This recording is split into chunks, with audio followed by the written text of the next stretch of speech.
Hey everyone, Cali Gold here again. We got Ashes of Creation kind of closing in on their alphas this year, so what I'm doing here on this video is taking all my guides that I've made last year, introductory guides for the game, and I put them together in one video for you. And this is what today's video consists of. It's about 21 minutes long. Number one, introduction to classes, then what are races, introduction to nodes, introduction to node types, introduction to the zone of influence. Of course, all of this is subject to change. If you really want to understand like the core complex concepts of this game, I think this is a good start. So I'll string these all together for you, and 21 minutes like I said, and I hope some people can get something out of this. Thanks guys, see you next time. Enjoy today's video. Hey everyone, Cali Gold here again. What is a class in Ashes of Creation? What constitutes a class in Ashes of Creation? We're going to take a look at that on this video, and it might take 2 videos to do that. We're going to look at classes, we're going to look at abilities, we're going to look at racials, and everything to do with all of those. Classes consist of 2 things, a primary archetype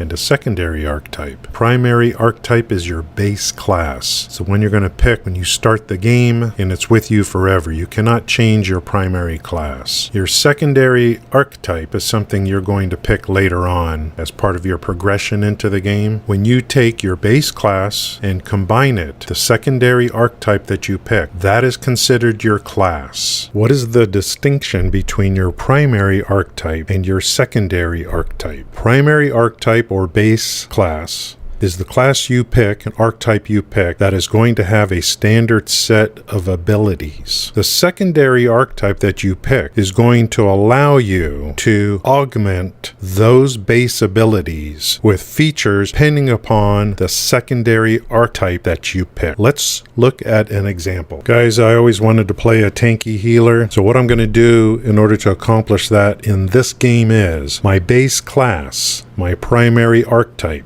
I'm going to pick tank. Then when the time comes to pick the secondary archetype, I'm going to pick a cleric. So now I've got all the abilities of the tank, and I've got the augments available to me from the cleric specification. Those augments can now be applied to my abilities as a tank. An example here, since I want it to be a tanky healer, is augments for things to occur like lifesteal, or things to occur that cause heals to go out. So now I've taken my base tank skills and I've augmented them from basically another archetype within the game. Now, one thing to note, I could be just a tank if I want. I could go tank, and then when it comes time to pick the secondary archetype, I could pick tank again. That will allow me to focus and dial in on just tank capabilities. Once you've picked those archetypes, you will be allocating points as you level up through the skill tree. Now, this is just an example of what it's going to look like. The thing in the center are your abilities, the left are your passives, which is going to be your augmentations, and the right side is your gear. So you'll be spending points into those features depending upon the archetypes that you picked. Okay, one last thing for today's video. You may be wondering, well, okay, I picked a base class with a primary archetype. Then eventually I picked a secondary archetype, and you said that effectively is your class. So by doing that, by picking those 2, am I still a tank? Do I have a different name? The answer is yes. What I'm showing you right here are the classes that are going to be in the game based on the 2 that you pick, base archetype and secondary archetype. Now I wanted to be a tanky healer, so I went tank on the left and I picked cleric. If you pick a tank and a cleric, if you look down below, that becomes a paladin. So my effective class is a paladin. If you count all the squares in there, that comes out to be 64 squares. So there are effectively 64 classes in the game. Base archetype classes, and then augments to go along with that, which would change your play style.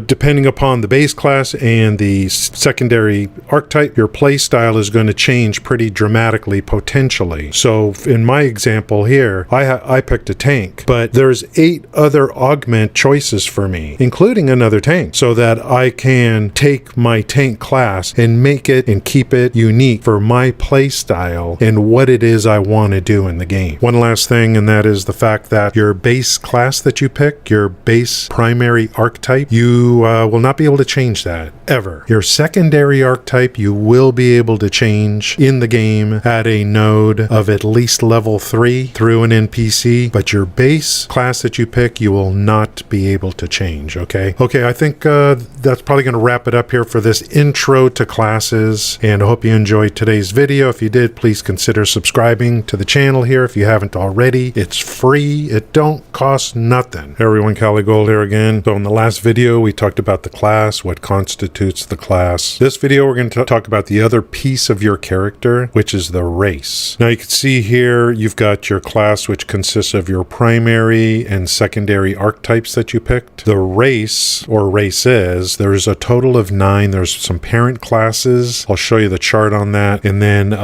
just to kind of round it out, you can see the gear, which is going to represent about 40 to 50% of your power. The rest of it is going to come from class, race, augments from those, and anything else potentially that I don't know about yet. Okay, so you can see here, you got your parent races, which is, I think, organizational. Underneath those are the actual races. You can see there's a total of 9 of them. Each of them look different. More importantly, I think, is that they provide function as well. Each race is going to add to your power of your character in different ways, depending upon the race that you choose. Your base stats will be affected based on the race that you choose. Also, there will be augments available to your base class abilities based on the race that you choose. So race is more than just form. It's going to provide function as well. Now each race obviously has its own look. It also has quite a bit of lore associated with it as well. Back to the function part, one important note to make about choosing race is that certain races may work better with the class that you pick. There is a potential synergy between the racial benefits or base stats and augments relative to the class that you put together through the primary and secondary archetypes. Very important distinction there. And the theory crafting, when you take class, you take the subclass, you take the racials, and you start putting all that together, the theory crafting combinations, depending upon the people's playstyles, is going to be pretty amazing in this game, and that's going to be good for people that make guides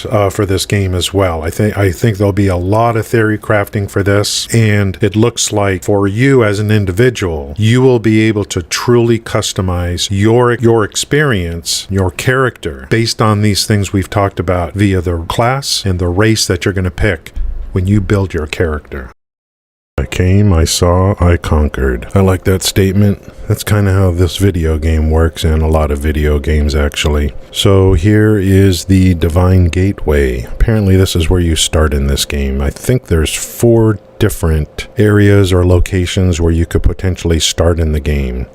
If you look at the map, you'll see that there's no predefined locations outside of the colors for the terrain, but in terms of any delineations for settlements or territories or cities, that is not actually on the map when you start playing the game. So what I'm going to do is I'm just going to drill in, zoom in on one section of the map, and I'm going to draw some theoretical boundaries and use that to describe, at least on a basic level, what the node structure looks like. So as you can see here, I've drawn some theoretical zones with these line demarcations. Notice the black dots in the middle of that, and that's going to represent what we call a node. And like I said, those lines are going to delineate zones.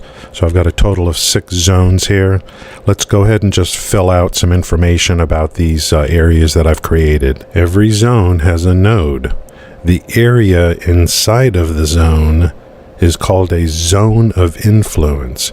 Everything that you and others do in that zone, all activities will contribute experience points towards that node. When enough points are accumulated within that node, it will upgrade to another level. I'm going to show you a video representation of a node going through all the upgrade processes. Let's take a look at that, and also approximately how long it's going to take each stage to upgrade.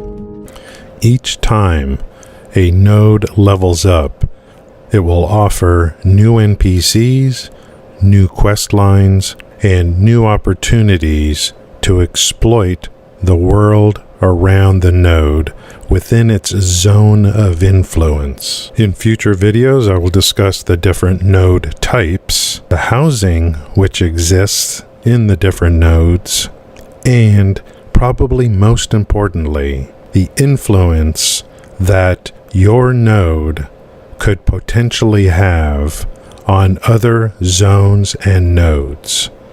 Hey everyone, Cali Gold here again. So in the last video that we made, we talked about the nodes that are in Ashes of Creation, just an introduction to those. Looked at the different stages that a node goes through as people do things and contribute experience points towards the node. In today's video, it's going to be an introduction to node types. We have nodes that are discovered based on people doing things in a certain area called the zone of influence. After the discovery, the upgrade process starts as you continue to do things in that zone of influence. The other thing that occurs is that right away, as the node increases in levels, the NPCs that show up and the structures that show up will start to resemble the node type that you have discovered. So you can see here we have 4 node types: divine, economic, military, and scientific. These node types all have specializations, and as the node advances in levels, the specializations and the benefits increase based on the node type that you've discovered. One more big thing about node types is when you discover a node by doing things in an area, that node type that shows up does not change, ever. As it levels up, it doesn't change. If it's destroyed or goes into atrophy, it doesn't change. The node type for that area will never change. It's pre-built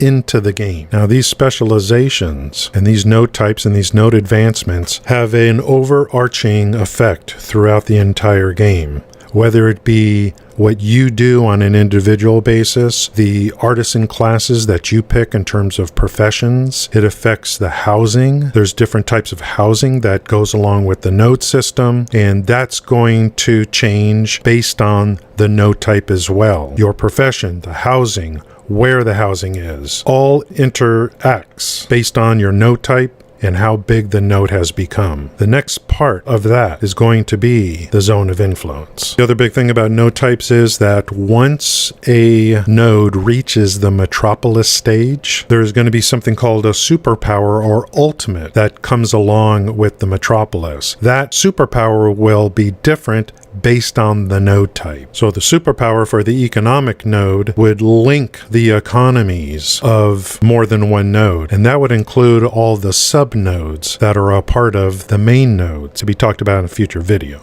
Okay, so that is a brief introduction to the node types. We're taking baby steps here, going one little step at a time. We're going to start putting this picture together. It's going to get more complex, but we need to start with basic information, and then we'll work out from there. Hey everyone, Cali Gold here again. Today we're going to talk about the zone of influence as an introduction. Let's go ahead and demonstrate this with visual. I'm going to take the map again.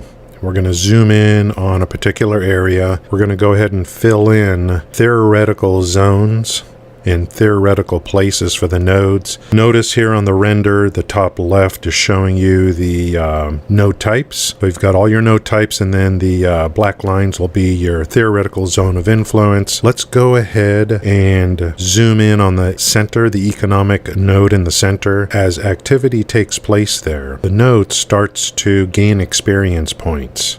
The node starts to level up. As the node levels up, it starts to influence its neighbors. So while this node is leveling up relative to the nodes around it, it will also negate the progress of the other nodes around it within that zone of influence. After level 3, stage 3, the node now will start preventing other nodes around it from leveling up to its level. In addition to that, this center node is going to effectively capture those nodes around it, and those nodes are now going to be called vassal nodes. These vassal nodes will not be able to level up, as I said, to its parent node, the economic node in the center that we're highlighting. In addition to that, the experience points that are gained in these vassal nodes will only go to the parent node until the parent node levels up, and then the vassal node then can level up again, providing that it always stays at least one level